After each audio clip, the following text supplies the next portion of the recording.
Hi everyone. We had this week chapter 6, 8, 9, and 16, one from one book, other from the big one.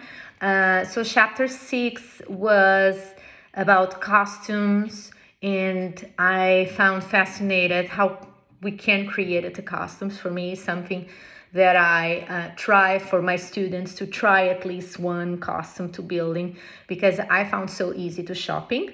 But of course, you also need to know how to shopping. You need to draw the costume and everything that's related.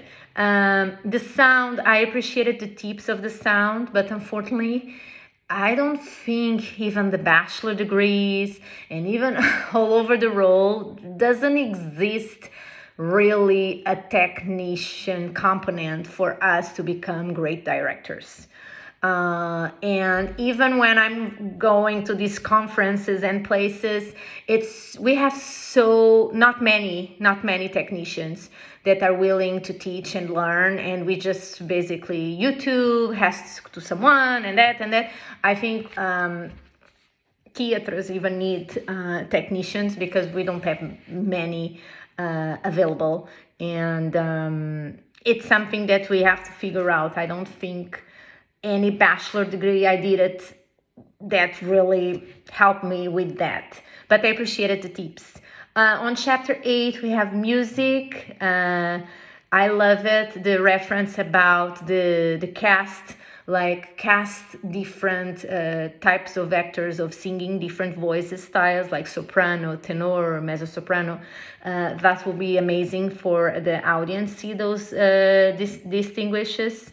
I love it, the meaning of the instrumental music. I never thought about that, how can really engage the audience too when we change from scene to scene or act to act, or not more scene to scene, but like transitional for the intermission break, the announcement. All those little details are amazing to think about it.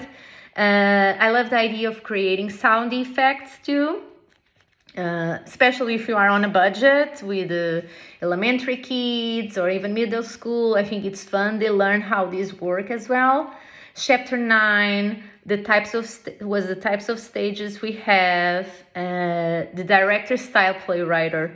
I love that. Like the director have his own style, but he's also based of.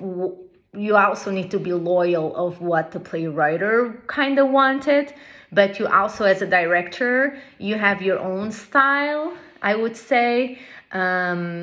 But you also limit, because you always have to think about the audience. So if you are teaching, you're doing a play for a high schooler audience, that's what you have to do it, right? So even you have your own style, you have to be very flexible, because you always have to think about what kind of audience you are doing a play. Imagine you're doing, you have an audience that are very intellectual, that are all the time there. You have a style that you can create it, right? I'm not underestimating the audience, but sometimes you have different audiences. So it's good to know all that. And last chapter, I enjoyed the balance, all visual, like not that I'm OC, but it's kind of nice to see the balance. And how can you as an audience perceive that? Drawing everything that you visualize in your mind, because sometimes it's so easy for you to understand, but how you communicate it to the others. So for me, my big takeaway from all this chapter is like, communication is the key. Things will go on you, right? If a mistake happened, was you, but because you didn't communicate it with the set designer exactly how you want it, and after something happened, just be like the problem solving person. But I really believe that communication. Thank you. Bye-bye.